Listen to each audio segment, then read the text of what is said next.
Folks, welcome to the culture. I'm your host, Faraji Muhammad. Thank you so much for being a part of the conversation. Folks, we got a lot to talk about. Let's jump right into it. First and foremost, there was a major announcement that came about yesterday from about Twitter, the social media platform, where they have decided to move forward on suspending the accounts of many journalists as a way to cut down the conversation about what's going on with Twitter. We're talking about what's going on even with the business practices of Elon Musk. And it's got many people asking the question, Elon, is this the free speech that you talked about? Yeah, this is exactly what he talked about. Let me break it down to you. Then we're going to bring in our tech analyst, Shireen Mitchell, to give us some insight into the situation. But here's the report, folks. Take a look at this. According to the reports, Twitter on Thursday, they suddenly suspended several high-profile journalists who covered the platform and Elon Musk. Hours after the suspensions took hold, Musk faced off with one of the journalists he suspended in a Twitter Space audio discussion before an audience of more than 30,000 listeners. The suspended journalists, along with several others, found a backdoor way onto the platform through the website's audio function. He said, quote, "You docs, you get suspended. End of story. That's it." Explaining his latest policy to the group before he left minutes after having joined the discussion. Now, Musk was referring to Twitter's latest rule change about accounts that track private jets, including one owned by Musk himself, which was put in place Wednesday. Now, the discussion revolved around the suspension of numerous journalists, the accounts of Ryan Mack of the New York Times, Donnie O'Sullivan of CNN, Drew Harwell of the Washington Post, Matt Binder of Mashable, Micah Lee of The Intercept, Steve Herman of Voice of America, and independent journalists Aaron Rupert, Keith Olbermann, and Tony Webster had all been suspended as of Thursday evening.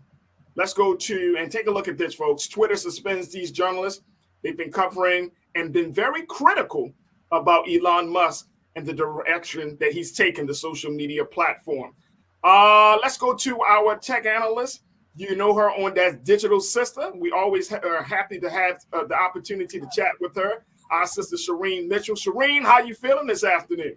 I'm feeling good this afternoon, but I know we have a lot to talk about in terms of what Elon thinks what free speech is, because I swear people don't understand the difference between your ability to operate on platforms and what actual free speech means. So let's go. Let's go. So let's break this thing down, because to the outside world, Shireen, when you're talking about free speech, and he is, you know, we talked about this before, he has claimed the title of being a free speech abolutist. I think that's how you pronounce it. There you go. But he's been this advocate of free speech. But then when a speech gets a little bit critical of him and his business practices, you gotta I'm not talking about that speech. I'm talking about other speech. How does Elon Musk justify this? Because this seems like he went back to not the chief of Twit, but the chief of Petty. So yes, first of all, he went into spaces. If you think about that, the journalists were having their own conversation without him, and he decided to go into spaces in the first place. So that's the first thing that people need to realize what happened there. But the other piece is that, these are people who had critical analysis of him. And by the way, that's what the freedom of the press is about. It's the right to criticize your government. It's the right to tell, media journalistic stories. And what he's basically saying that those people who are journalists are not given the same rights as what is afforded them in the First Amendment. He's bastardized the First Amendment and free speech to such a way that people don't realize what it actually means. And when he used this and justified it by the doxing framework, and so like this private jet conversation that people keep using, he's basically saying that they were avoiding the ban. They were actually violating data privacy conversations when actually jet information is actually public information. Everyone can get access to that. So it's just any other journalistic tool that reporting comes from. So the fact that he said that he was being doxxed was very fascinating, because it's like, do you know how many people on this platform has been doxxed? There are so many people who have had asked for content to be pulled down. That's their address, their phone number. We have tracked many instances that this has happened to regular users, particularly women of color who get targeted. And most of the time, nothing happens. Those accounts don't get suspended, and even the tweets themselves are not removed. So when I hear this, it's the irony of it. For him to say, well, y'all not like any, I think the words he said is that y'all are just like anyone else. If you dox people, then you get removed like everyone else. Well, all the other accounts that doxed are not removed. So even that statement alone, by itself is a lie, because they're not diligently doing that for everyone. He is basically unilaterally making these decisions. And be clear, when he was asked those questions, one of the things he did is, as he exited the Twitter Spaces stopped working. Wow. So those journalists were no longer able to continue their conversation in Twitter Spaces, because he actually dismantled it. And by the way, they weren't the only ones affected.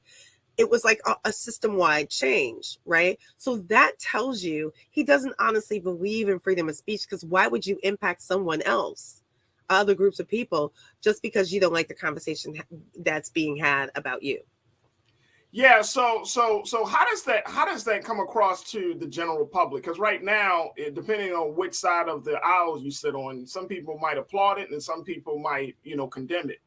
But in the larger picture, as we're in this space of trying to get a better understanding of what free speech means, what it means to have these social media platforms, like whether they should be regulated by the government or whether they should stay as private companies, how does this fit in that part of the conversation?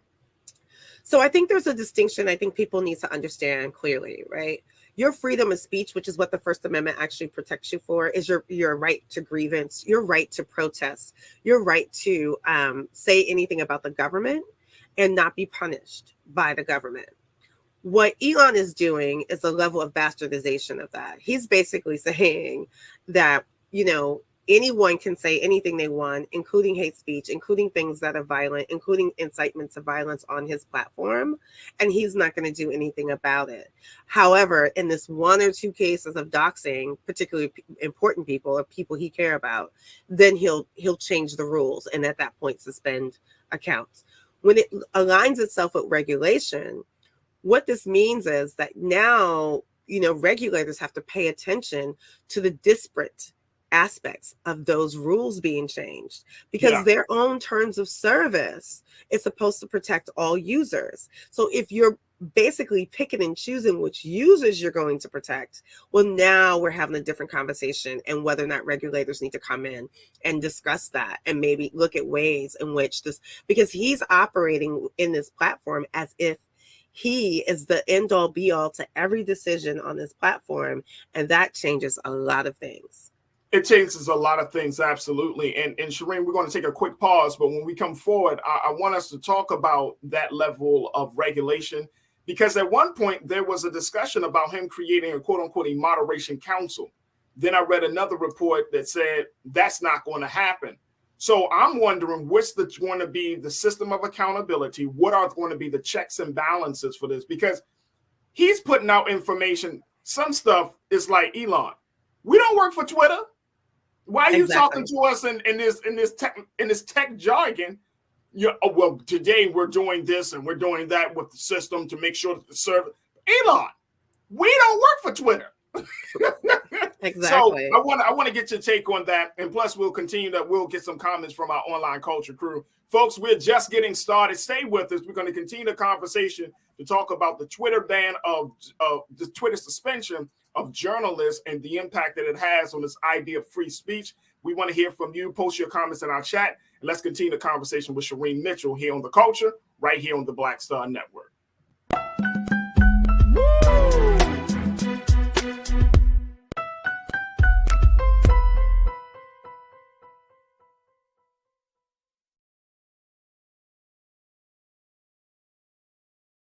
Black Star Network is here. Oh, no punch! I'm real revolutionary right now.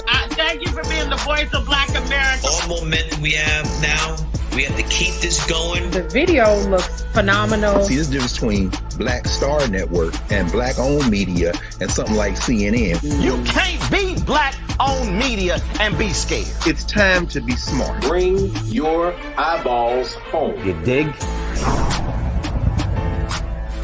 When you talk about blackness and what happens in Black culture, we're about covering these things that matter to us, speaking to our issues and concerns. This is a genuine people-powered movement. There's a lot of stuff that we're not getting. You get it, and you spread the word. We wish to plead our own cause. Too long have others spoken for us. We cannot tell our own story if we can't pay for it. This is about covering us. Invest in Black-owned media. Your dollars matter. We don't have to keep asking them to cover our stuff. So please support us in what we do, folks. We want to hit 2,000 people, $50 this month, raise $100,000. We're behind 100,000, so we want to hit that. Your money makes this possible. Check some money orders. Go to P.O. Box 57196, Washington, D.C. 20037-0196. The Cash App is $RM Unfiltered. PayPal is R Martin Unfiltered. Venmo is RM Unfiltered. Zelle is roland@rolandsmartin.com.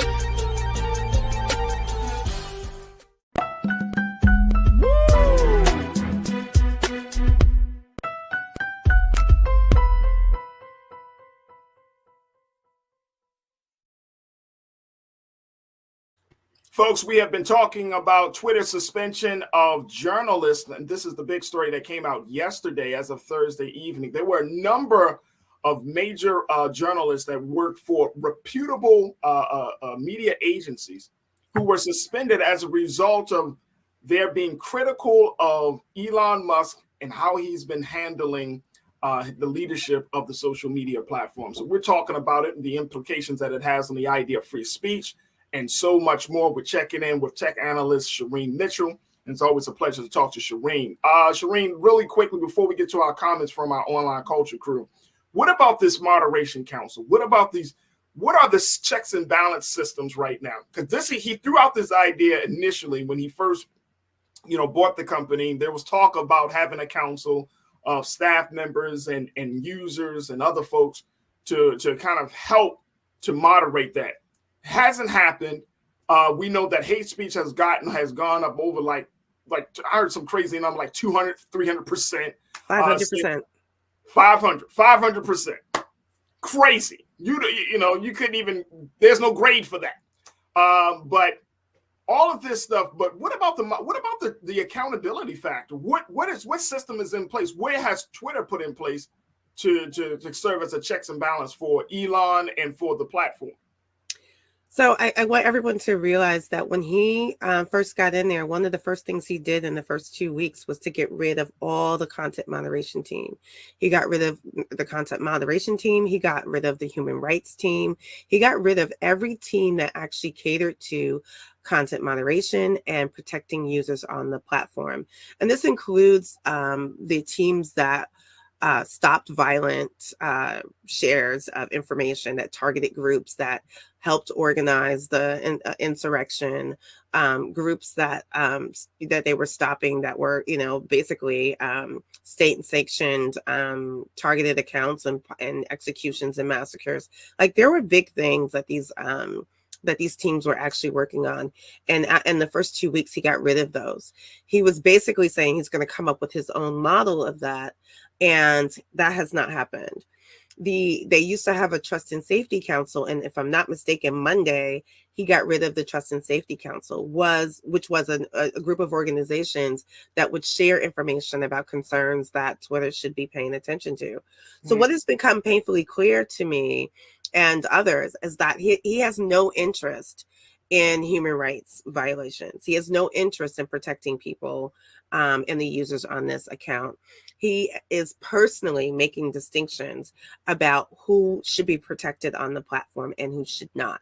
And that's an individual decision based on him and his perspective and his ideology, which is extremely dangerous on so many levels. To have one person thinking that they can justify a global interaction of harm and that he alone, think about that. Anyone who says that they alone can fix it or they alone can determine what's harmful and what's not is also problematic. one of the things he's been doing is trying to do these polls to justify his actions, to make it look like it's not just him and that the community is also agreeing and engaging with him. That's, I think, in his head, some ways of moderating. Because I think today, if I'm not mistaken, he actually tried to do a poll to say if anyone did some doxing, should they be reinstated or not? And the poll didn't work out the way he wanted to. So he did a separate poll. So like that just tells you that like if he doesn't get the response he wants, he's already decided on what he wants to do. He's actually pretending like the community has some insights or has some input, and they don't. Right. And very quickly, because I want to get to these comments, but what I'm thinking about, Shireen, is this idea, if he doesn't like how journalists are being critical of him, his use of private jets and all this stuff, what about for Black journalists, for Black media in particular, when you start thinking about the things that we could put out there as we talk about the issues of race, as we talk about social justice and all of those things, I'm thinking that might actually be qualified as something he would say is doxing and go as far as say, well, we don't need that level of consciousness. We don't need that type of talk. Is that a concern that you have as well? Absolutely. If anyone missed his tweet after he got booed, he literally tweeted, "This woke mind virus needs to be defeated." I saw that. If you think about what Black journalists are always trying to do, they're trying to amplify the stories that affect communities of color, Black communities, like what we're talking about now, and the impacts. And the challenge that I have is that most of those communities, groups like me and others, have been talking about the harms being inflicted on the platform, had talked about the doxing, has been talking about the harassment. But he is actually putting people back on who not only participate in the insurrection to overthrow the government, right? I think people need to understand that, but also people who were doxing and harming and threatening other users because they had a quote unquote difference of opinion, is what he keeps saying it is. But when you actually are someone who doesn't believe that anyone else have the right to exist in this country, that's not a difference of opinion. Yeah, that's gone way further along than just a difference of opinion. Absolutely. That's not a debate. No, I would agree with you. I wholeheartedly agree with you. Let's check in with our crew. Shalinda, you checked in and on the chat, kicking us off this afternoon. You said you think evil Elon, #EvilElon, would be busy with his companies, but no. Well, this is one of his companies, so he's been busy with taking it down. you have to think, and I love the way that she said evil Elon. I call him apartheid Clyde. So apartheid Clyde. Damn.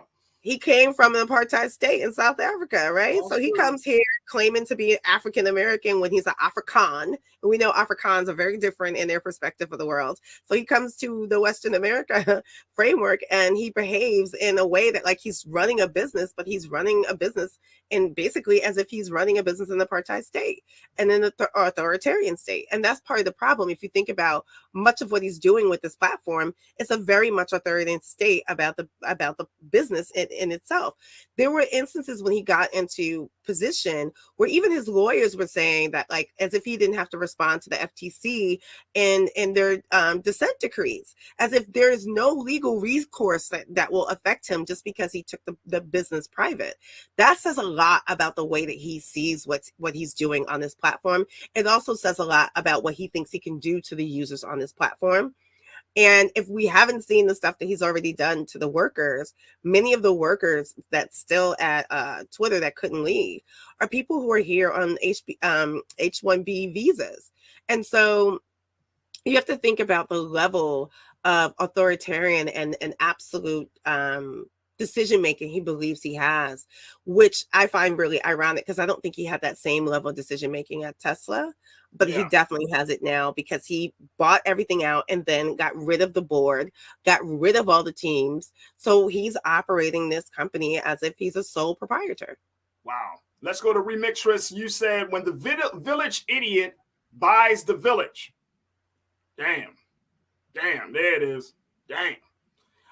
Thank you so much, Remixtress. Deidre, you checked in and said Elon Musk is a dictator on Twitter. Yes. Yeah. He definitely operates that way, which is why he's fine with bringing on, I'm sorry, y'all, but Agent Orange 45, like, why is that okay? It's okay because he believes that those type of behaviors are acceptable behaviors. And if you see what he's doing, it's a very much a mimic of that same kind of behavior. Anyone that criticized, Trump was, accosted. They were targeted. They were threatened. His behavior with these journalists are exactly the same way. He's threatening them. He's basically saying, I can remove you from my platform. Now, by the way, they still can speak and they can still, do their job. He's not keeping them from doing their job in its full context. But what he is doing is saying, if you don't say anything nice to me on my platform, in my business, you are not allowed here.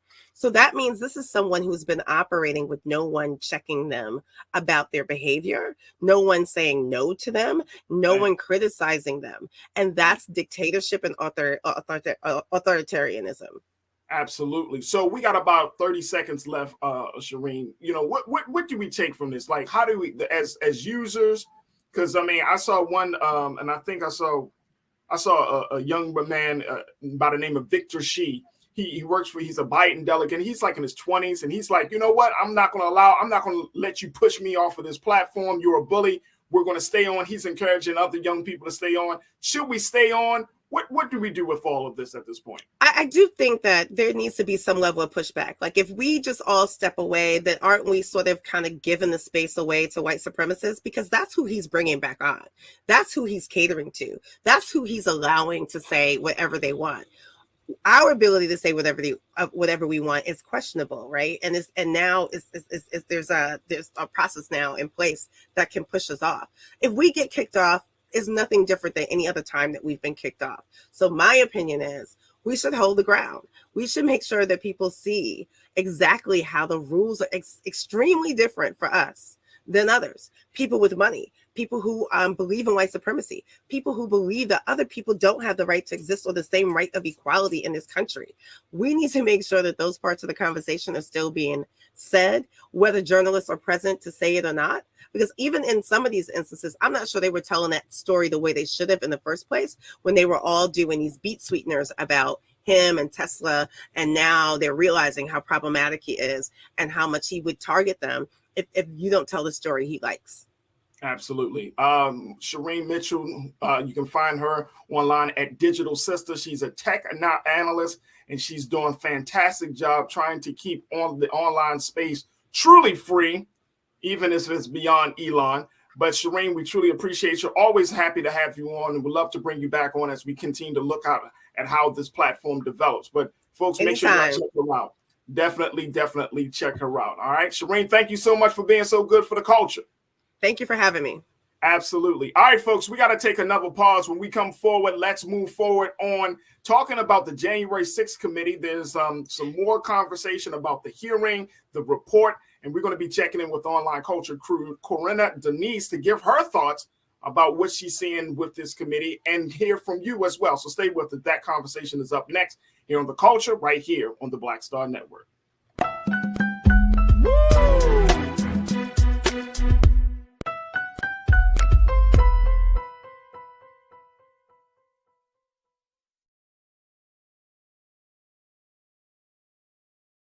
Hatred on the streets, a horrific scene, a white nationalist rally that descended into deadly violence. White people are losing their damn minds.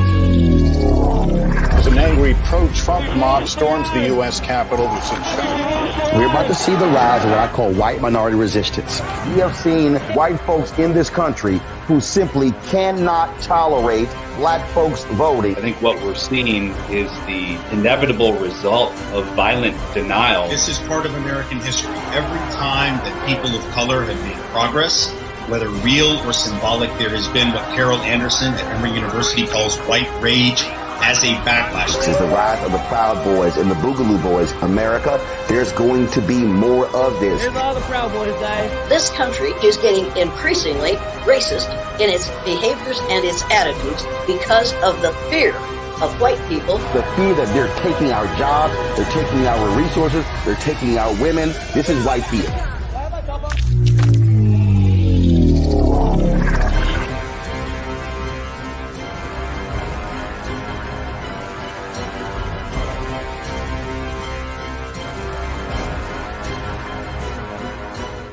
Black Star Network is here. Oh, no punch! I'm real revolutionary right now.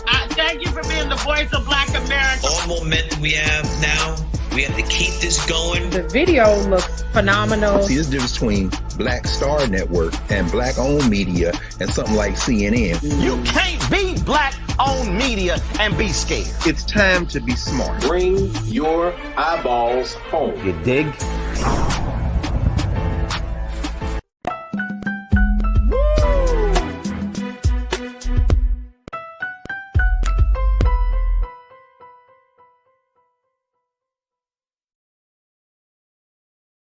Hey folks, welcome back to the show. Let's talk about cannabis right now and the church. Yes, out of all places, these are the two parts of a major conversation that's happening in both faith circles and in the Black community. As Pastor Jamal Bryant, who serves as the pastor of the great church that Reverend Eddie Long down in Atlanta did, that served before his passing. But Pastor Jamal Bryant is once again back in the headlines. My brother, man, oh man, he has brought up an idea of, as he serves as the pastor of New Birth Ministries, he's brought up this idea that the church needs to be a part of the cannabis movement. That's all I'm going to say. I want to hear for himself what the pastor say about the church and cannabis. Check this out. Looking for people that smell like weeds. No, really, is... New Birth is the largest land-owning Black church in America. Wow. And so my position to my deacons is, why aren't we not raising cannabis? I'll be able to bring in Black males. They're able to do it legally. I'm teaching them farming. Oh my God. I'm helping them to enhance the ecosystem. This is the kind of conversation. So if the guy, Black boy in Bankhead said, they growing weed at the church? Where do I join? Yes. I don't need no pamphlet for him. I got 5 on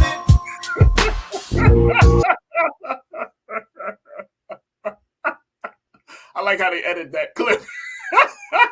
Let's bring in my culture crew members today. We've been chatting with Nira Muhammad, host of Queen Talks with Nira podcast. Also, we got B Fly joining us as well, who is a filmmaker and an artist. Look at her. Look like she just stepped out of Black Hollywood. There we go. Yo, crazy. Let me adjust my shit. And we got our cannabis doctor. She is the author of the book. Courage in Cannabis, Dr. Bridget Cole Williams, who is here to talk to us. I got 3 dynamic ladies on the panel to talk about this. Black women, talk about the controversial view that that Pastor Jamal Bryant had put forth that has gotten everybody talking. First and foremost, Dr. Bridget, you are actually, I got to remind folks, you're just not some quack. You are a board-certified family physician.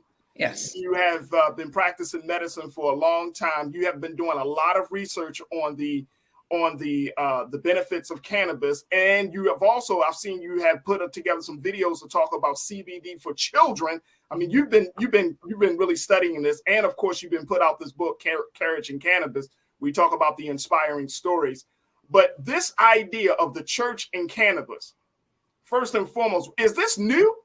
Is this something new? And based on all of your research and understanding of how the cannabis movement continues to grow in this country, is this a new idea? And should this be something that we should really consider? Well, it's definitely controversial, to say the least. When I saw this clip that popped up, I think, like most people, a little taken aback, a little concerned, and the first thought is that it doesn't fit into what churches should be doing.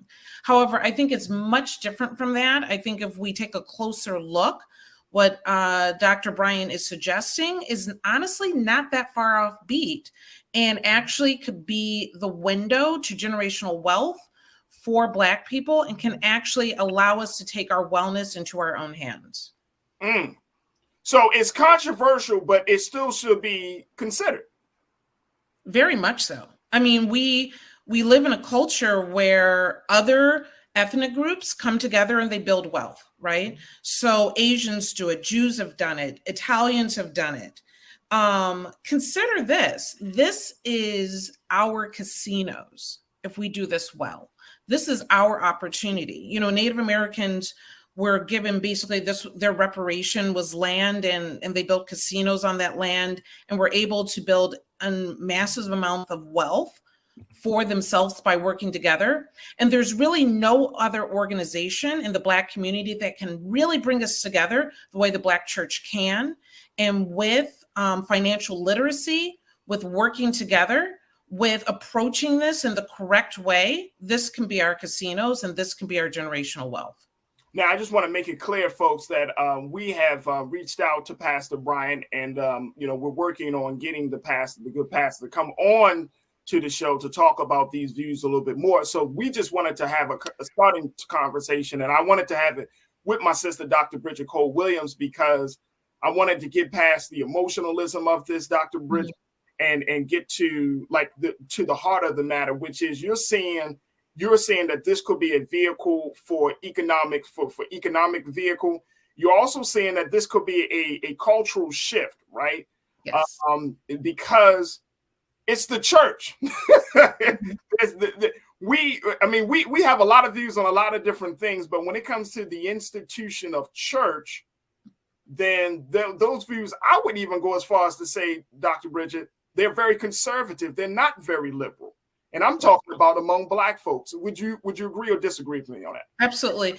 The talks that I've done, when I've been allowed to go into churches and talk about CBD and talk about cannabis, it's a rough room. It's a rough room, right? But so many of us live in pain because we don't want to take narcotics, because we're afraid of addiction.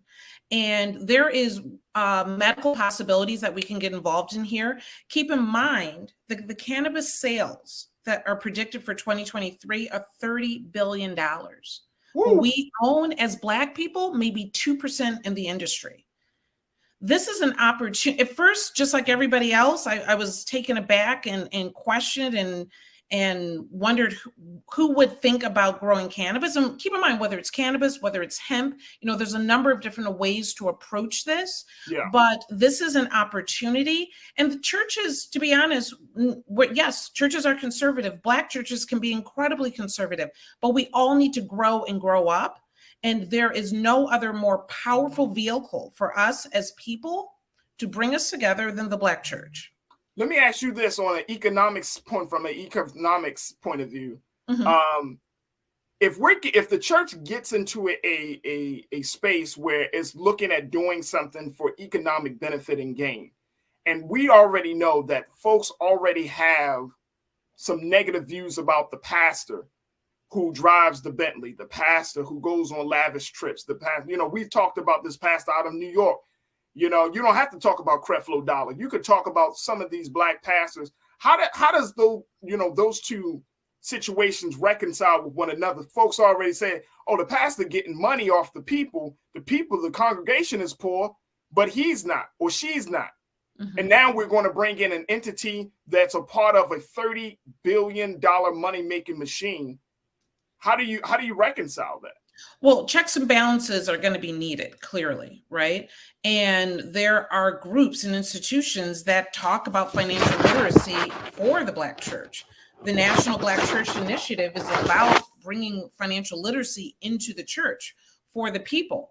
But this idea of, the pastor with the Bentley and growing so much personally, this will be the opportunity for pastors to literally spread the wealth. And so I agree. There's some bad ideas and stigma around sometimes the Black pastors and across the country.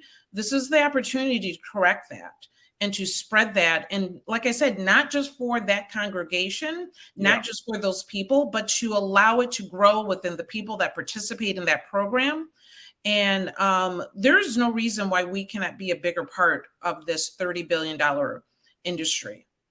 There's no reason why we are living in pain and allowing our elders to live this way. Should pastors use the scriptures to justify this, or should this be kept as separate, saying, look, this is a church idea, this is not an ordained idea? Because how do you present that to your congregation? You say, oh, go to this particular scripture, and he says, use this from the land. Because I can hear some pastors saying it, Dr. Bridger. I can hear some pastors trying to look for scripture to justify this.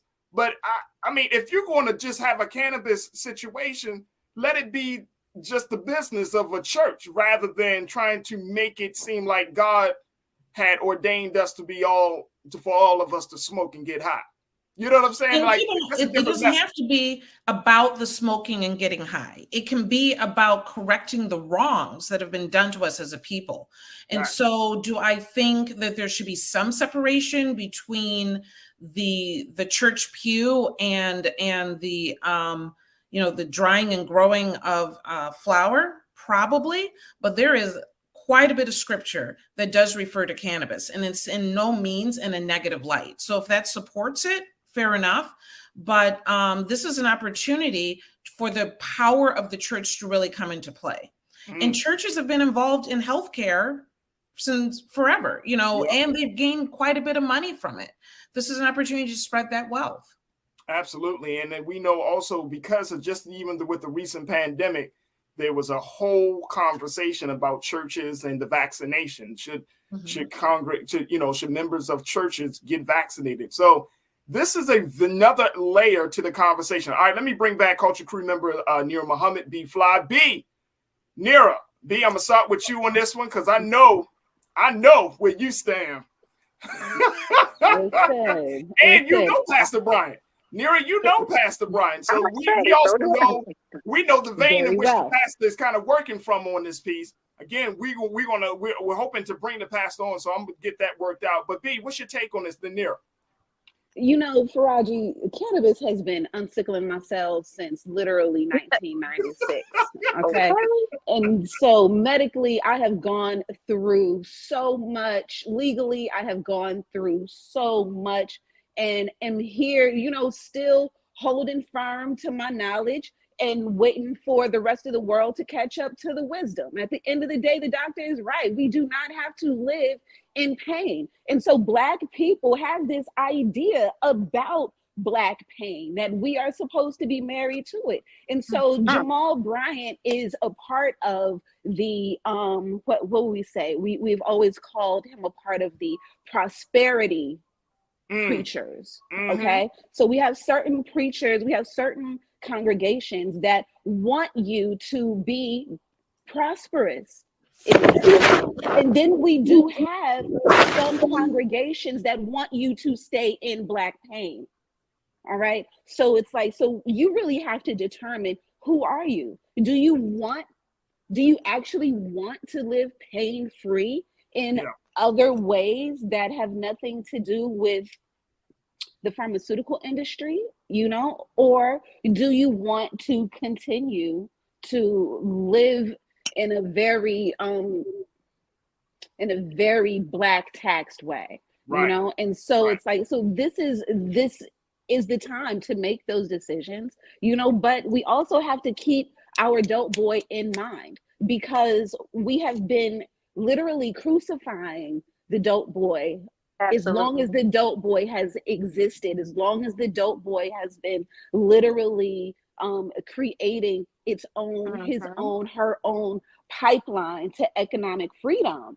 Yeah, absolutely. Right? So now that we've collected all of this data, we're running into this commercial process with it, but we're still criminalizing. Like, the state of California still has yet to release my 2 strikes. I have 2 federal strikes from the state of California that has still yet to be released. I was expounded from the state for 10 years, my home state.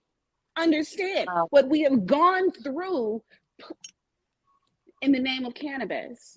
And so it's like, I want to get Nira's take on this before we take our next pause. Nira, what's your take on this? Because this is really the intersectionality of 2 very highly sensitive conversations within Black America. We haven't fully embraced the cannabis culture in Black America. And we know that church culture is. I'm 33 years old, and I'm still like afraid of like smoking around your dad. Like, that's how ingrained like the fear of like cannabis is. Like, I still like, and it's something that I love, and I still feel like a stigma being a Black woman who smokes cannabis. So that's on one end. Then on the other end, I have a father who overdosed and died off of morphine, prescription pills. So when you have a parent that died from prescription pills, you have a different view of the pharmaceutical industry and of medicine. So for one, I'm always going to be team pro cannabis, whether it's in CBD form, whether it's in gummy form, whether it's in a topical form, whatever it is, whether you need it for sleep, whatever. There are a lot of different things that it can be used for. I know for me, it was for anxiety and for the fact that I have celiac disease, and it really helps my appetite with my weight. And so many, it helps. That's that. Yeah. I know Jamal. So, you know, this isn't far-fetched for me getting this from Jamal. That's one. I do, I appreciate what he's trying to do in terms of bringing in Black boys, Black men in the congregation in terms of helping with the economic wealth. I am hoping that this isn't a situation where you see Jamal and all the other pastors all of a sudden fattening their pockets and you don't see that wealth trickle down to the people. Do I agree that this is going to bring men into the want to be Christian? No. But do I agree that it's going to at least bring them to the table and have more conversations? Yes, I do believe that. So I don't know.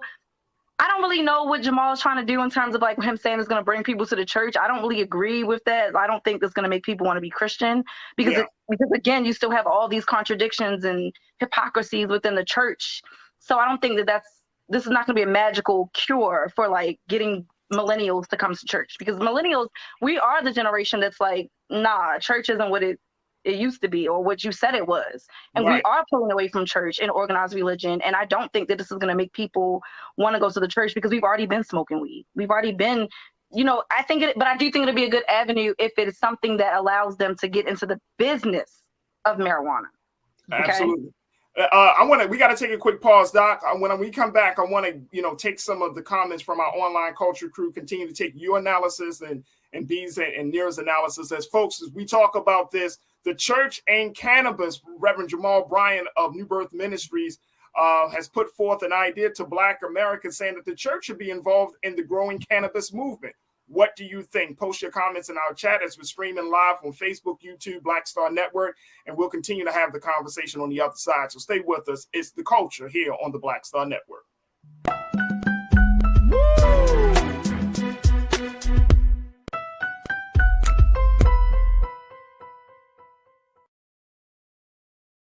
Hatred on the streets, a horrific scene, a white nationalist rally that descended into deadly violence. White people are losing their damn minds.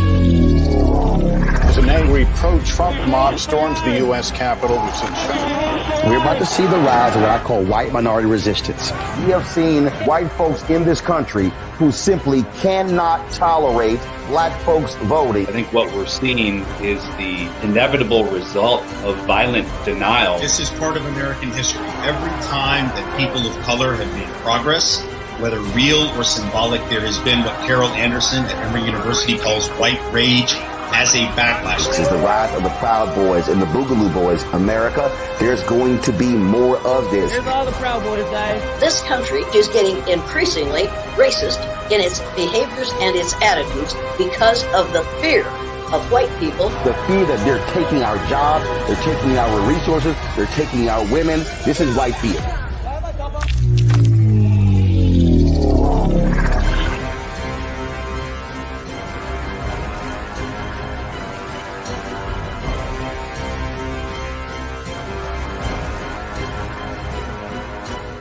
Black Star Network is here. Oh, no punch! I'm real revolutionary right now. Thank you for being the voice of Black America. All momentum we have now, we have to keep this going. The video looks phenomenal. See, this difference between Black Star Network and Black-owned media and something like CNN. You can't be Black-owned media and be scared. It's time to be smart. Bring your eyeballs home. You dig?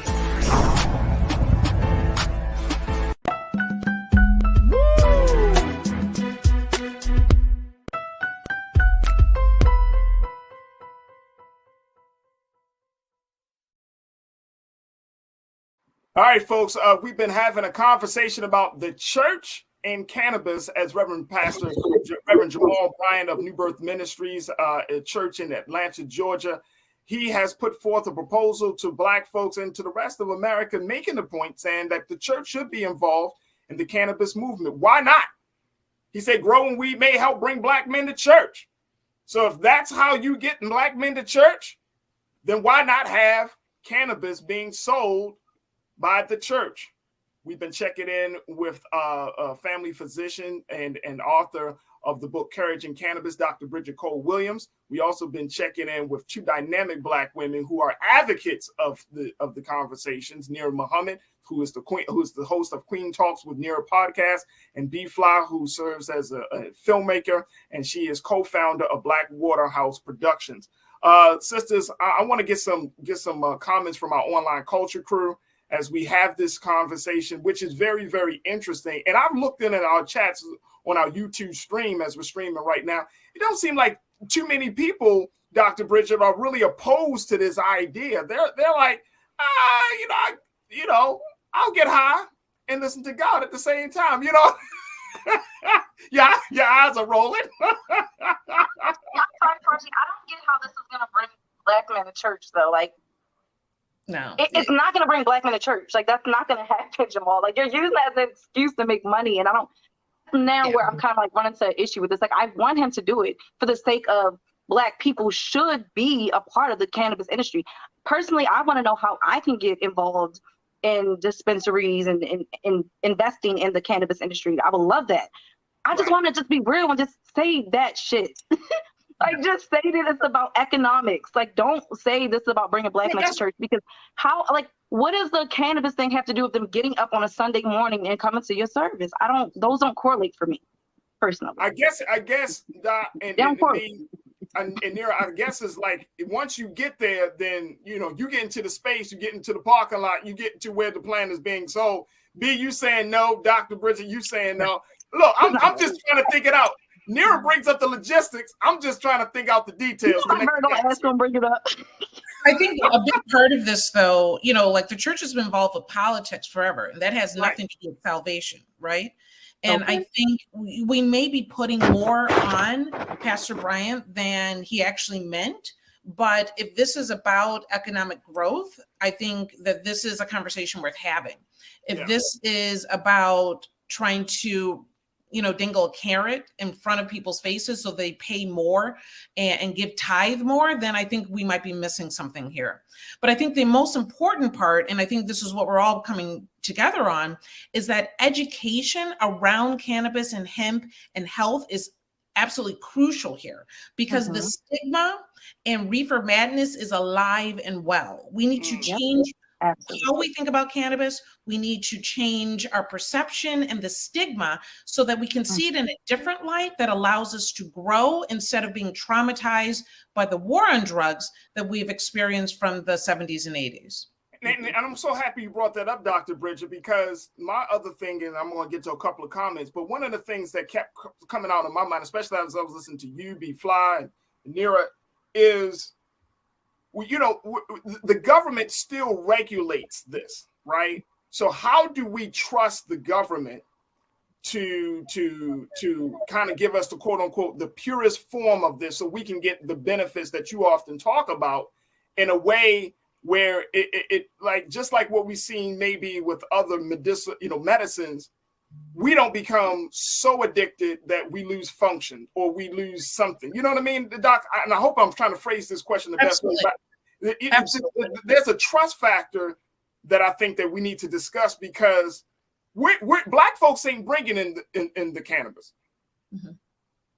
But I will say that, from my teachings, and I was just in Atlanta in October with the Cannabis Literacy Club, which are Morehouse graduates that put together a educational forum so that we can be educated and know cannabis well. So there are opportunities for us to grow here. And I don't know if we should always trust the government when it comes to this. We know the problems that the government does or brings to Black people when we allow them to be in control of our wellness and our health and every other aspect of our life. So the idea of us being in control of our own finances, of our own wellness, from my teaching from when I was down in Atlanta, you get some of these young men and women that are excited about something that they understand and love and are learning about. Yeah. We can grow this. We can process this. We can fight it we can be our own industry if we put it back in our own hands. Africans have been involved with cannabis since the 1500s, if not before. Let's straighten out this whole perception. Let's educate our community well, and let's change how we go forward and allow cannabis to be that vehicle. I want to bring in another voice in this because my brother, he's chomping at the bit. He's like, look, man, I need to be a part of this. This is my brother Michael in Hotep, who is a scholar. He serves as the host for the African History Network. You can find him on his podcast. Brother Michael, let's bring him in real quick. Brother Michael, thank you so much for joining us. I know you were going to talk about this other thing, Brother Michael, but I know you were like, wait a minute, bro. Hey, Farad, you bring me in. Put me in, coach. Well, absolutely. How's everybody doing? Hotep to everybody. Good. And peace to the family. So when the doctor mentioned reefer madness, has anybody mentioned, so I just came in right about 4:00. Has anybody mentioned Harry J. Anslinger? Not yet. Okay, so you have to, whenever we have this conversation dealing with cannabis or what used to be called hemp, when white people were growing it and trading it and it was a crop, we have to go back to the history of why it was made illegal. Because as long as white people were using cannabis or hemp and they were using it for medicinal purposes, it was no problem. The problem came with Filipinos. The problem came when Mexicans. The problem came when African Americans started using it. Now it became a problem. It became illegal basically in 1937 because of the marijuana prohibition tax. And that's largely because of a man named Harry J. Anslinger, who was a virulent racist. And he was the first chairman of the Federal Bureau of Narcotics. And he waged a war against cannabis being legalized. And this was at a time when this is during the Great Depression, number one. Number two, this is after whiskey, after alcohol becomes prohibition, during prohibition, right? So they're looking for another target, and they're looking for another target to keep the funding going, to keep their department intact as well, to keep the department funded. So he goes after marijuana. Now, he consulted with about 30 doctors, and he put forth the notion that marijuana affects people mentally, and he put forth the notion of harmful effects of marijuana. He consulted with about 30 doctors. 29 of them disagreed with him. One agreed with him. He went with the opinion of the one doctor. He testified in front of Congress in 1937. And he said that white women crave black men sexually when white women are high on marijuana. Don't take my word for it. Go read the article from theatlantic.com called How Neuroscience Reinforces Racist Drug Policy. How Neuroscience Reinforces Racist Drug Policy from June 12, 2014. And it goes through and it deals with his congressional testimony. Okay.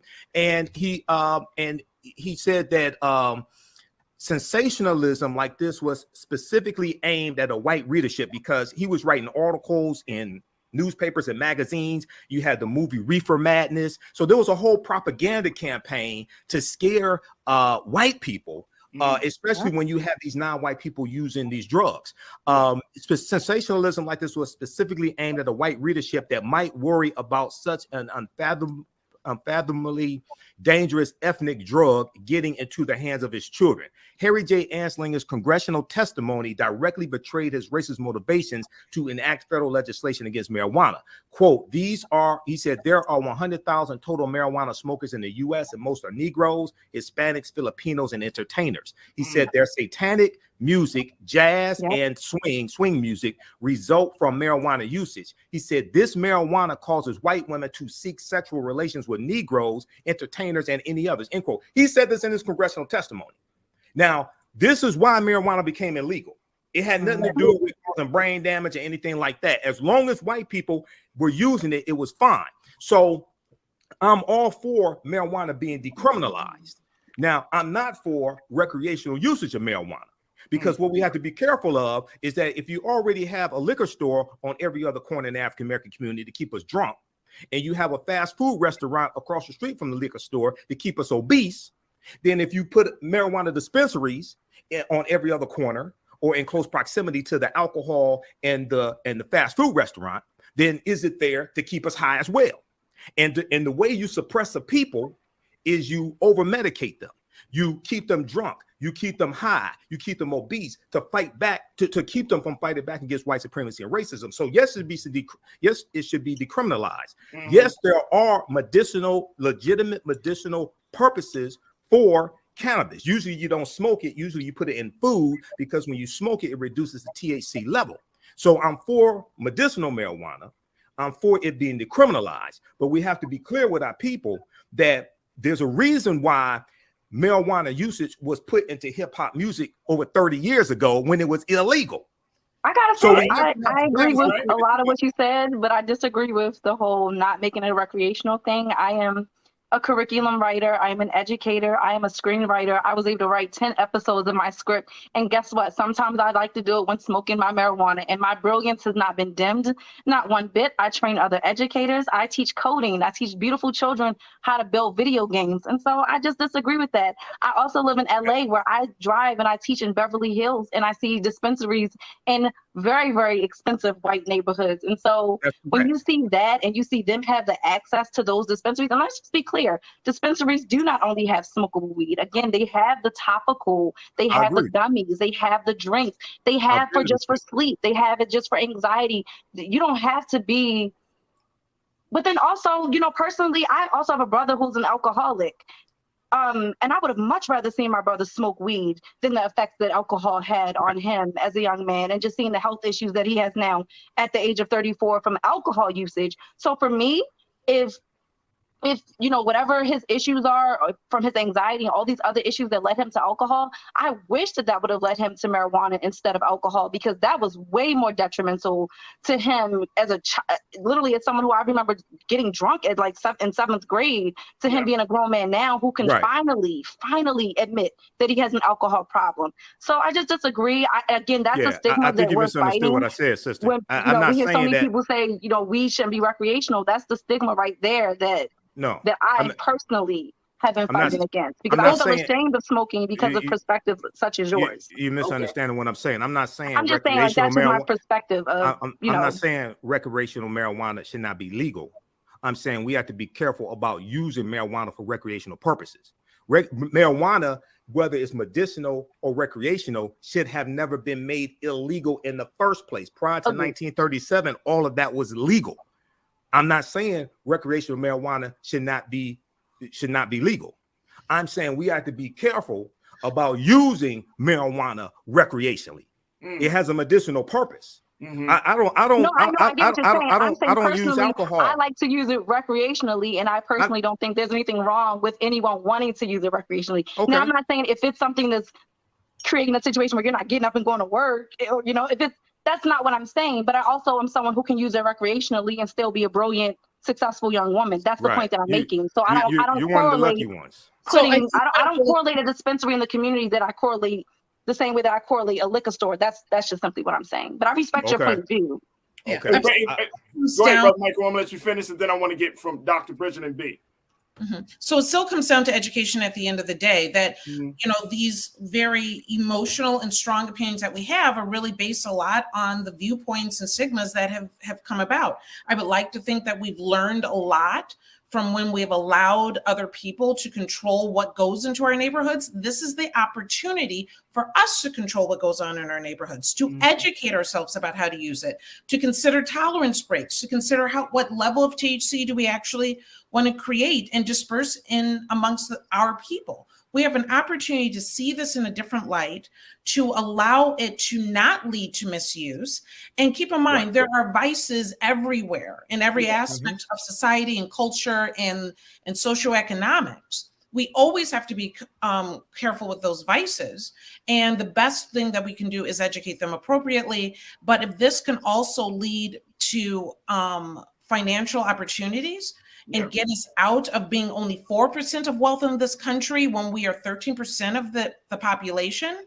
You know, like I said, I don't know if this is what Dr. Bryan had in mind, but this is the opportunity that lands before us, whether it's him or anybody else.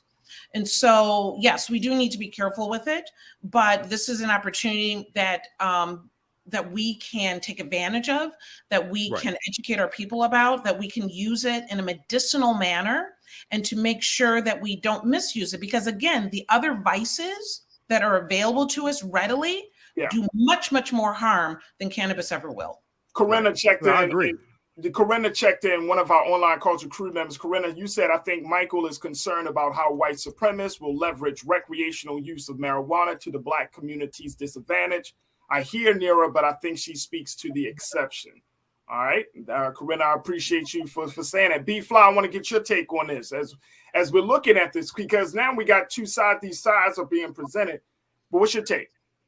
You know, I think every day somebody comes out of the closet and says at work, says at church, yes, I partake in cannabis. And the more people who come out of these closets of their own stigmas, we're really able to see a real population of people who are existing and thriving in their life and within the state of the economy as well, you know? So it's like, this is an opportunity for us to learn more and to figure out other ways that we can invest in the cannabis industry. If there is anyone who is really dealing with like long-term chronic pain and has not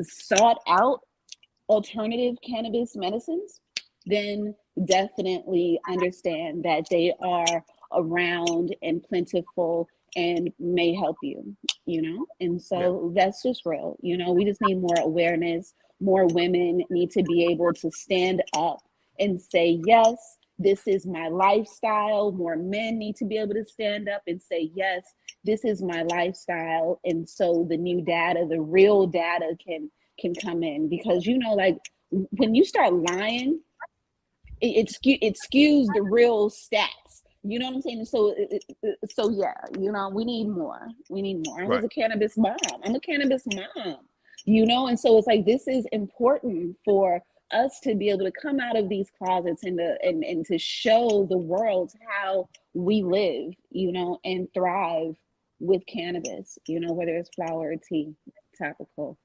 And Dr. Bridget and Michael, Nira, and B, we got a couple of moments. We got about 30 seconds left, but I'm wondering, you know, we are having this conversation, but how do we have, and Doc, I want to hear from you, Brother Michael, I want to hear from you. How do we have a conversation that within our communities, right? Like, you know, you said, for example, Dr. Bridget, you go into the churches when they allow you to come in. But how do we have these conversations, right, in a very real way? Because now that Pastor Brian has put forth this idea, I think it's important for us to this opens up the door, which is why we wanted to have the conversation today. This opens up the door for stigmas to be removed, for education to be learned. So how do we have those conversations without people losing their minds and getting highly emotional and not listening? So there might be emotion behind it, and there's nothing wrong with that, number one. That's true. Regarding the message that came through, about 9 to 13% of people develop cannabis use disorder. It's about the same level of people that develop caffeine addiction. And so it's about education and making sure that people understand that that continuous use does not mean good use. But there needs to always be a balance. So, and that's part of having the medical aspect in there.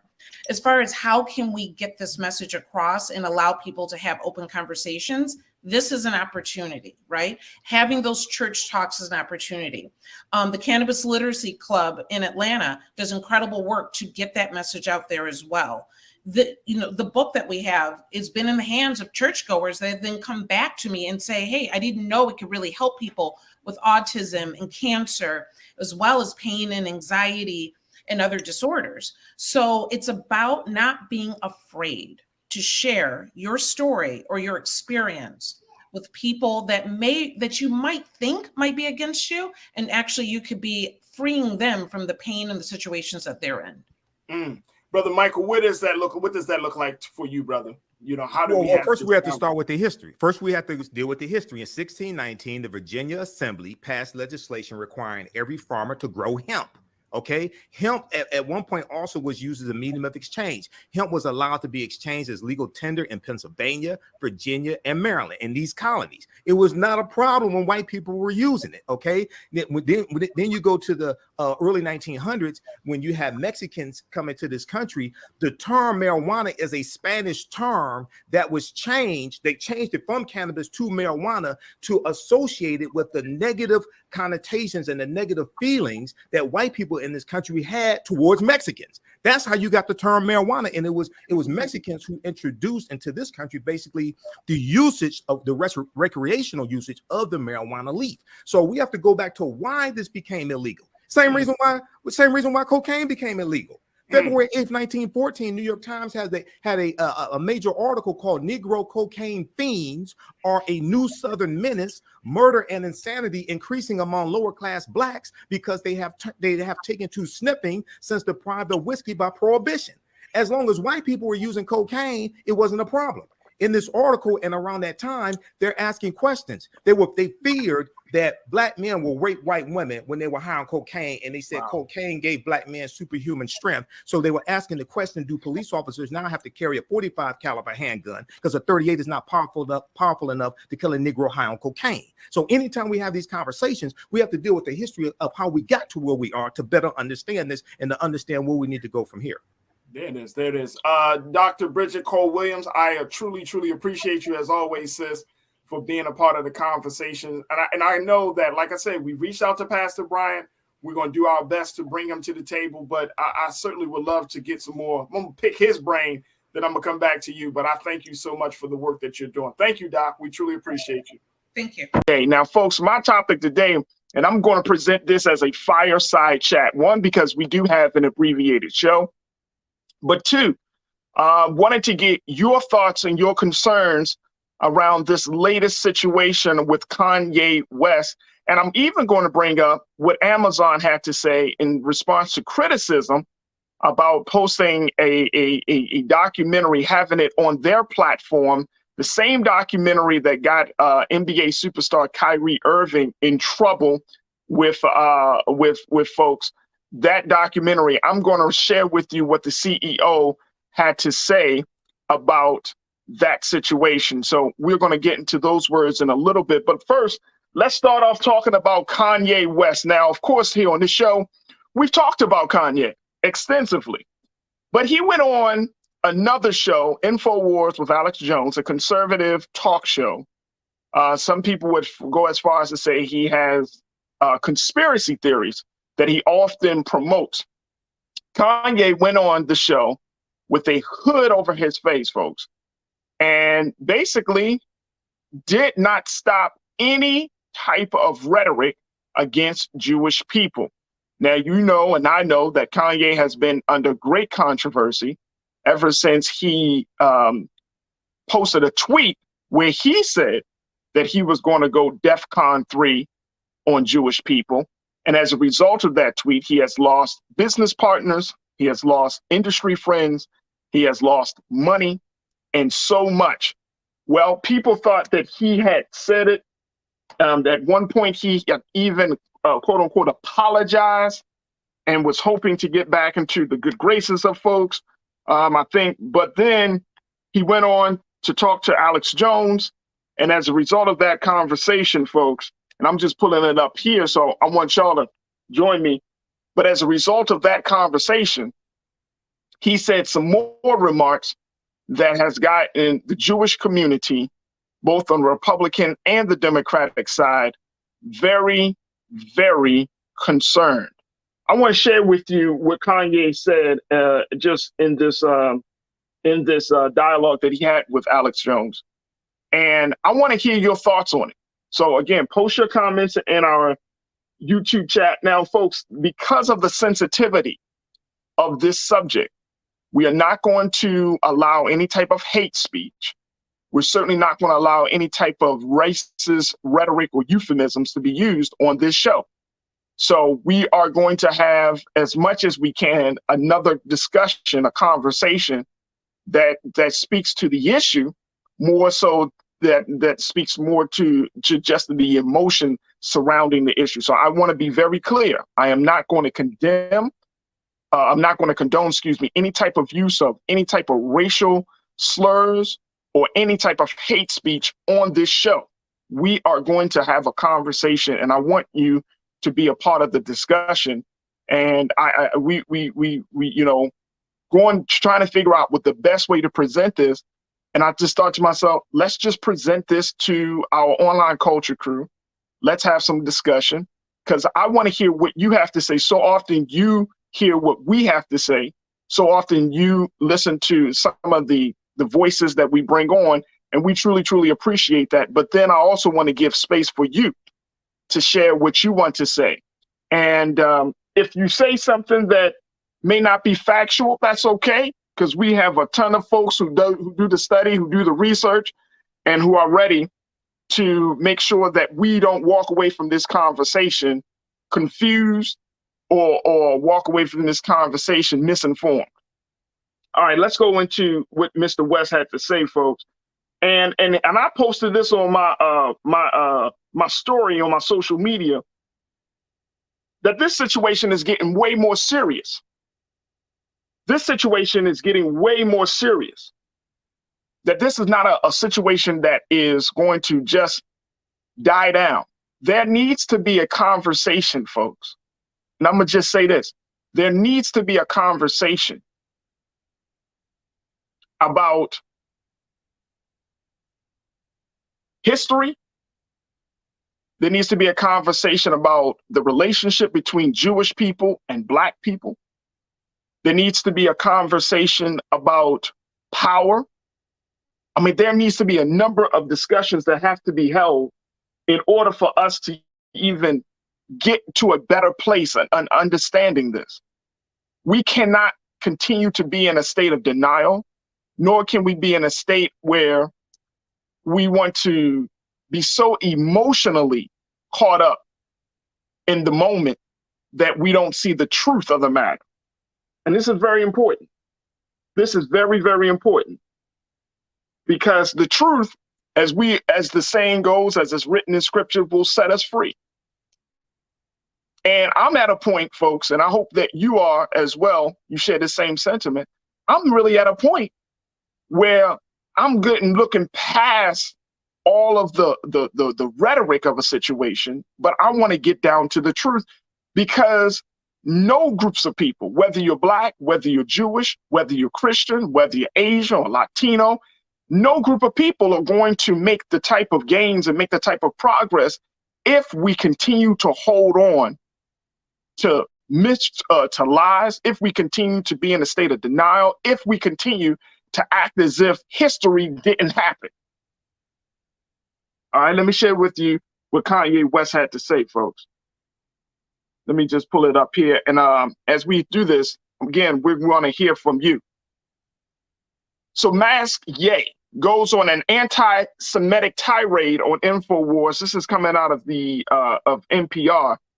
According to Kanye West, when he went on InfoWars, it was a 3-hour situation, folks. But this is what he said.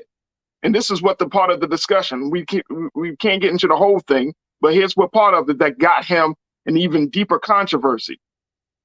Alex Jones said, "You're not Hitler. You're not a Nazi. You don't deserve to be called that and demonized."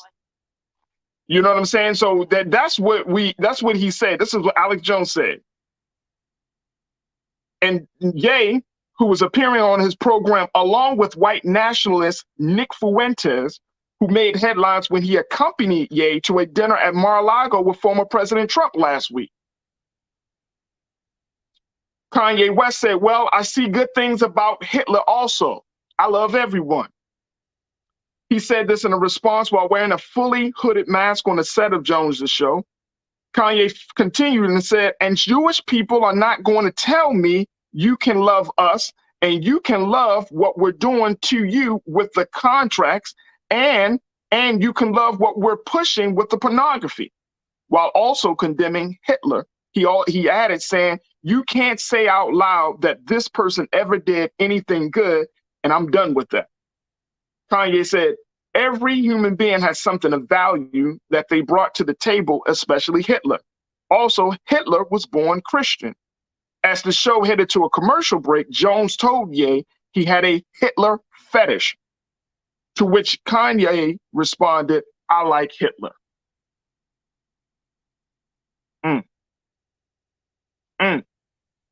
Again, this is not the time, and again, this is why I want us to have this dialogue, folks, because this is not the time for us to get into a space where we're just talking out the side of our mouths or not understanding history, and more importantly, where we're just talking in a way that's going to be offensive and hurtful. We do have to have a conversation in America today. So I want to get your thoughts on this, folks.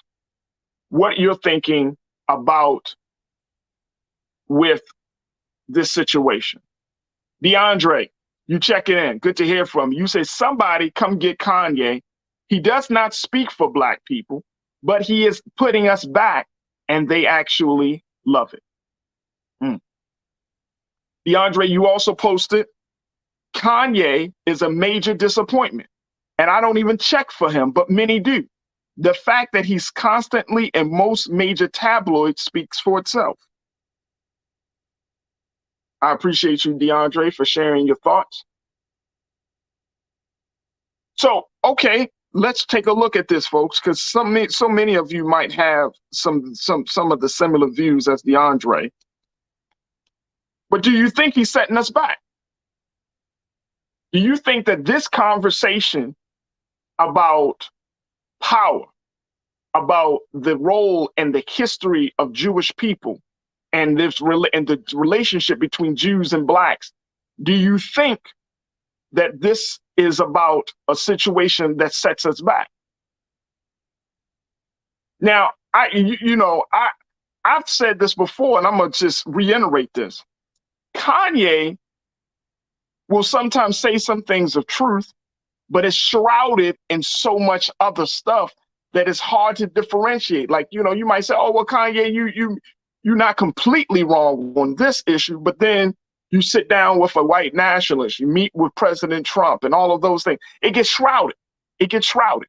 And it's hard to see the situation for what it is. It's hard to determine, well, what is truthful, what is not truthful, because all of us, everyone isn't exposed to that history. Everyone isn't privy to that knowledge of the relationship, not just between Jews and Blacks, the relationship of the sojourn of Black folks in this country. That's why I wore my shirt today. I am African amazing, because what I'm seeing right now, folks, and y'all tell me if y'all seeing it, if you're not seeing it as well. But what I'm seeing right now is that there is a real concern, and some folks will go as far as to say there's an attack on Black consciousness. There's an attack on Black consciousness, right? Because as Kanye is saying what he is saying, right? And in his interview, I saw, I was reading one time that that I think he had another conversation, or it may have been this conversation that he had with InfoWars. But he was making the point that Black folks are part of the Hebrew Israelite community, that Black folks are the real children of Israel. I mean, it gets deep. And, I think of my brother Michael and Hotep. I think of Dr. Carr. I think of so many of the Black scholars who talk about the great history of African people in this country and abroad, and what has happened to us during that treacherous journey from the shores of Africa to the shores of this part of the world that we know as the transatlantic slave trade. Who was involved?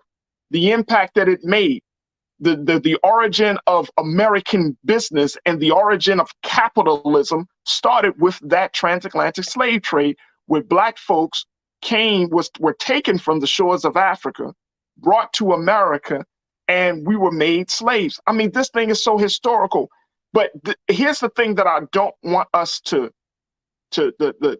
approach I don't want us to have, that this is nonsense. That this is nonsense. This isn't nonsense, folks. This is the part of the hidden history that we certainly don't talk about in the classrooms. We don't talk about that part, right? But this is a nonsense because a lot of us aren't exposed to this, even in our adulthood, of understanding the depth of what happened to Black people in this country, right? To the point where we have become from experiencing chattel slavery all the way up to the present day, to even to this present moment as we speak, folks. That even to this present moment, we are still fighting for our identity. We are still fighting for our sanity. We are still fighting for our own consciousness. All right, let's go back to what you got to say. Sophia, you checked in. You've been very vocal, and I appreciate you, Sophia. You said, I feel like using Kanye as an example is disingenuous because all we have to do is study history in its true form. Dr. Carr, Dr. Clark, and Dr. Cernema are the best to use to navigate through ignorant, through ignorant, and making sure I'm seeing her comment correctly. People who don't read like Kanye. So we do have scholars. And you know what? I'm gonna do my part to use this platform. You know, we've had Dr. Carr on before. We certainly got Brother Michael. We had Dr. Horn on, of course, for the weekly pieces. And I'm going to reach out to all of those men and get some women as well to be a part of these conversations to understand the true history. Because to your point, Sophia, I think that that's necessary. We have a generation, and I would probably go as far as to say there are probably 2 generations of Black folks that really don't know the full history or don't understand the impact that the transatlantic slave trade has made on Black folks. But I would say it's, like I said, 2 generations. I may be, I might be off a little, but I feel like 2 good generations, about over the past 40 years worth of folks that just don't know certain things about our history. So I think that there has to be a re-education process that has to take place in order for us to understand this. And it's not by coincidence. I'm gonna just say that, folks. This is not by coincidence. Yesterday, we talked about LeBron James bringing up the point of Jerry Jones and his photograph in 1957 in Arkansas, LeBron defending Kyrie's, the narrative around Kyrie Irving. We're seeing these things, and we're seeing more Black men in particular, and I'm loving it. I'm all for it, folks. But we're seeing that there's starting to be this resistance, not a fake resistance, not like, just some televised resistance. I'm talking about a very real resistance, an internalized resistance against the stories, the history, the narrative that we have been conditioned to believe is true. There's some resistance now coming not just from the common man like you and me, but resistance from high-profile figures who have so much money and so much power at stake when they assert who they are. There's a phenomenon that's happening right now. Do y'all see that? Y'all see that? There's a phenomenon that's happening right now. And I brought it up yesterday when talking about LeBron, but I'm curious to see how Black men in the NFL respond to not just to the Jerry Jones situation, but more importantly, respond to this sense of consciousness that a lot of Black men and women in this country, we are so sick and tired of the lies. And this is a part of our culture. And even in our community, right, there's some resistance from each other. We have some who are saying, you know what, enough is enough. I'm tired of Black on Black violence. I'm tired of Black folks submitting themselves to cultural norms that are destructive and violent to each other. I'm tired of Black men disrespecting Black women. I'm tired of Black women disrespecting Black men. Like, we are all searching, right? We're all seeking to find who we really are. And that's one of the things that stuck out for me when LeBron was saying his remarks yesterday, that Kyrie is, and he and himself saying that we're all looking to be ourselves. Because for so long, and this is the psychological part about it, and I got to bring my brother, as we having this conversation, it makes me think of so many people that we got to bring on. But we got to talk to a psychologist, because there is some real pain. There is a psychological impact. There's a break from reality that we are finding ourselves to be in, and the children, the grandchildren, those of us who when, our parents, and I don't know about your parents, but I know that in the 70s and the 80s, like we were on the pro-black tip in the late 60s and certainly in the 70s. But then once the 80s came in, once drugs came in, once doors started to open up where we could be in white spaces, right? We started to become corporate execs. We started to become mayors. We started to run major companies. We started to get into certain spaces that we were locked out of. Then the tone had changed.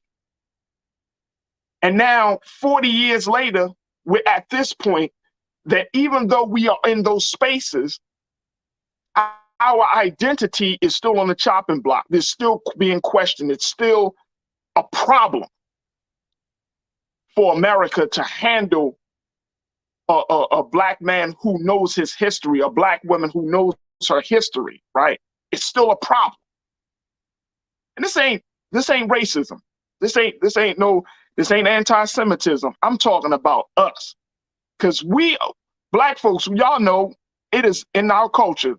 We got to fight for every inch, every year of our history. Every year. All right, let me go to, we're going to take a quick pause. And y'all tell me, am I looking too much into it? I don't think I am. I don't think I'm looking too much into it. But this is what I'm seeing as being part of the controversy surrounding Kanye West and some of the things he's saying. Janelle, you say Ye is definitely having a serious break, and I'm pretty sure intimate soul ties to Kim are involved. Yeah, and I'm sure so too. Definitely. Dr. Nana Abina. Dr. Nana, I would love to hear what you have to say, so I'm glad that you joined us in the chat. You said if Kanye's mama is not around, where are all the mamas in the village? Get your boy, please. Invite your son home and talk to him, please. Real Brooklyn, you say, love that these young influential brothers are voicing concerns that affects our people, but one must take precautions regarding what is said due to who continues to write the checks.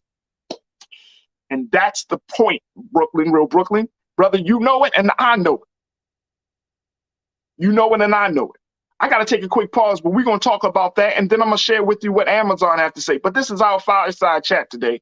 Again, we have an abbreviated show, so we'll be logging off around about 3:55 p.m. Eastern Standard Time.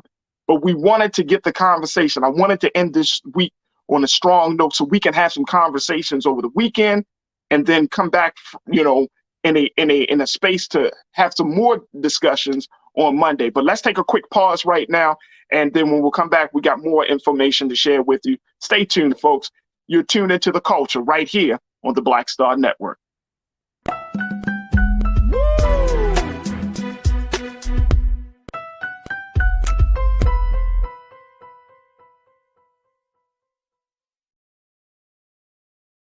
Don't you think it's time to get wealthy?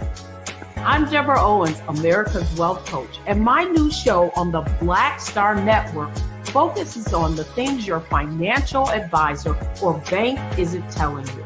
So watch Get Wealthy on the Black Star Network.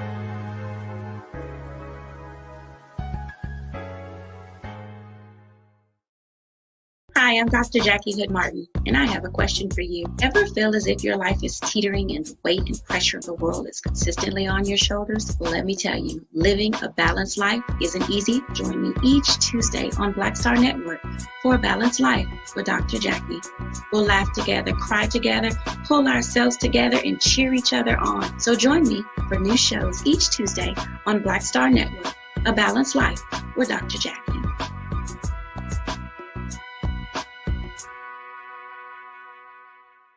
Pull up a chair, take your seat. The Black Tape with me, Dr. Greg Carr, here on the Black Star Network. Every week, we'll take a deeper dive into the world we're living in. Join the conversation only on the Black Star Network. When you talk about blackness and what happens in black culture, we're about covering these things that matter to us, speaking to our issues and concerns. This is a genuine people-powered movement. There's a lot of stuff that we're not getting. You get it, and you spread the word. We wish to plead our own cause. Too long have others spoken for us. We cannot tell our own story if we can't pay for it. This is about covering us. Invest in black-owned media. Your dollars matter. We don't have to keep asking them to cover our stuff. So please support us in what we do, folks. We want to hit 2,000 people, $50 this month, raise $100,000. We're behind 100,000, so we want to hit that. Y'all money makes this possible.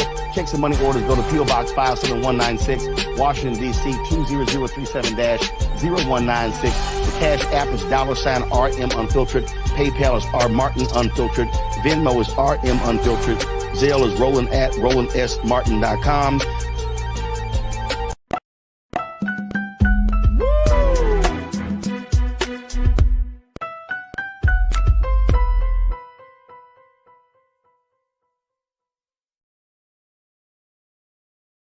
All right, folks, welcome back to The Culture right here on the Black Star Network. Okay, for our final conversation today, we wanted to talk about someone that our culture crew member Iman Heath enjoys to listen to.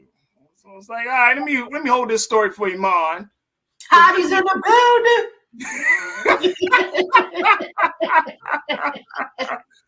Because this artist is making waves for so many different reasons. All right, first and foremost, let's talk about the good things. She has been chosen to be the first Black woman to be on the cover of Forbes magazine for their 30 under 30 showcase. So she's one of the top 30 Black people in America that is just making huge amounts of money, because that's what Forbes do. They count people's pockets, make huge amounts of money, and in the same time making an impact in the culture. Now take a look at what Forbes wrote about Megan Thee Stallion. Take a look at this here, folks, and then we bring up some. And I want to ask my team to please let's find the cover of her on the cover. But let me show you what they said.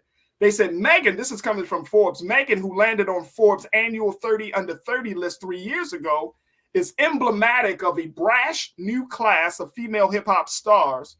She and acts like Cardi B, City Girls, Doja Cat, and I'm going to even throw in there, Iman, Glorilla, because I think she's on the rise as well, embracing an unapologetically raunchy style, formerly the exclusive territory of male rappers. Millions of young female fans, whom Megan calls hotties, can't get enough. She's so empowering and so sexy, according to Cardi B. She's mega million Megan. Now, billion-dollar brands, which a decade ago would have wanted nothing to do with Megan's raw, often X-rated songs, are lining up. She has recently signed endorsement deals with Nike, Revlon, Cash App, and Popeyes. She got that hottie sauce at Popeyes. The cultural influence that hip-hop and artists like Megan now have is unmatched, says Stacey Taffet, who is a top marketing executive at Frito-Lay, who partnered with Megan to tout Flamin' Hot Cheetos. She said, our Super Bowl campaign with her outperformed a lot of what we've done in the past and exceeded all our expectations. Forget generic endorsements. Megan is interested only in campaigns that capture her swagger and her style. She said, I cannot fake it. If I'm not naturally into it, I don't want to sell it. Woo! There it is. That's Megan's 30 under 30 first Black woman to grace the cover of Forbes magazine for their 30 under 30 highlight and showcase. All right, Iman, you're a fellow hottie. What do you make of this? Is this good for the culture? I do believe it's the culture. First of all, you can't stop smiling. Because that's my girl. So she's also partnered with Puma and Coach. I won't say she's solely responsible for Coach becoming popular again, but she did definitely have a strong hand in it. She had a deal with Hot Cheetos as well. And I don't know why Hot Cheetos started getting, on the map again, but she did that as well. Congrats to Megan, first of all. And it isn't just about music. Like the things that she's, like I said, partners with and endorsed, she's made roughly 13.3 million just this year off of ticket sales and other endorsements, her concerts. Like she's doing the damn thing. Under 30. I believe that her style, as far as most of our female rappers now, that raunchy style or that unapologetically I am who I am style is what's hot right now. And she's representing well. So like I threw in Glorilla because I feel like now there's a pattern, and I don't know whether it started with. I mean, some people will say Lil Kim, right? But Lil Kim is literally like 20 plus years ago when we saw Lil Kim kind of come out with this raunchy style. And Lil Kim, I remember that was back in 95, 94, 95, 96. Y'all remember when Lil Kim came out, she was shunned. She was shunned. She would not have gotten endorsements. She would have not have gotten all of this stuff, right? Yeah. Because people really saw her as being like a porn star more so than an artist, a rapper, or businesswoman, right? Yeah. So she had to take the hit for the Cardi B's, Megan's, Doja Cat's, City Girls, Glorilla. She took the hits. But now we're seeing something different. And here's my concern. My concern is, Iman, that as great as these women are showing, that they're being rewarded for that raunchy style. That sends the message to younger girls who may be looking up to these women, especially to a Megan, that says, you know what? If I am unapologetically woman, unapologetically black, and unapologetically raunchy and ratchet, I'm going to get rewarded for it. Is that a concern that you think that we should have? That can be a real concern, but then, like we've said before, it also starts at home. Yeah, you can be your real or authentic raunchy self. You just have to know the place and time for it. So young women who don't have that guidance can have that confused. And like Cardi B has stated clearly, she makes adult music. And I know Megan hasn't come out and said that clearly, but it does start. You have to have type of parameters at home. I do think it does come off, especially on social media and TikTok. If you have this raunchy, loud, ghetto style. Yeah, I was only gonna say ghetto because of that period I girl, which is a hot mess.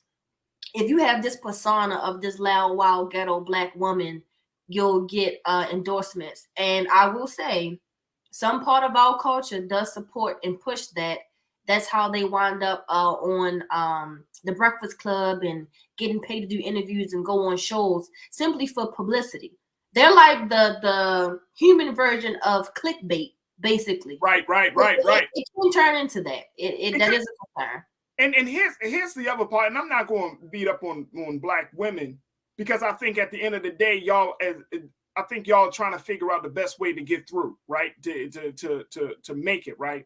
Mm-hmm. But it's like the crazier black women, the crazier you are as a young black woman, the more likes, the more acceptance. You know, I'm thinking about what's the Krishan Rock and you know Taraji. Krishan and Blueface. It's like look, I see Blueface. He got caught up in some attempted murder situation.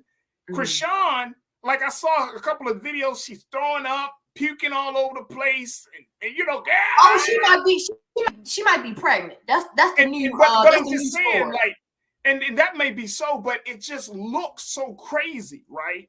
It just looks so crazy, and on social media, you getting likes, you getting all of this, you getting new fans, you getting new watchers, and blah blah blah. But there's a downside for that. There's a consequence to that, and it's like we become. Just like we said in the earlier segment about Herschel Walker being a minstrel show, it's my thing is like, yo, and I'm not saying Megan is making black women a minstrel show, but it's like Megan is doing her music thing, she does the business thing, but then you got the younger sisters, it's like, I'm gonna take this shit to the next level.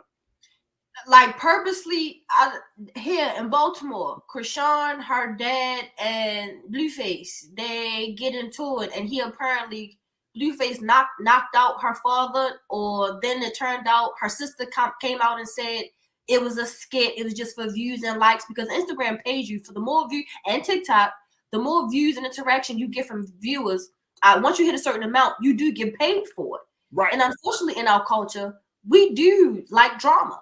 Drama is entertaining to us. Love and Hip Hop still on VH1.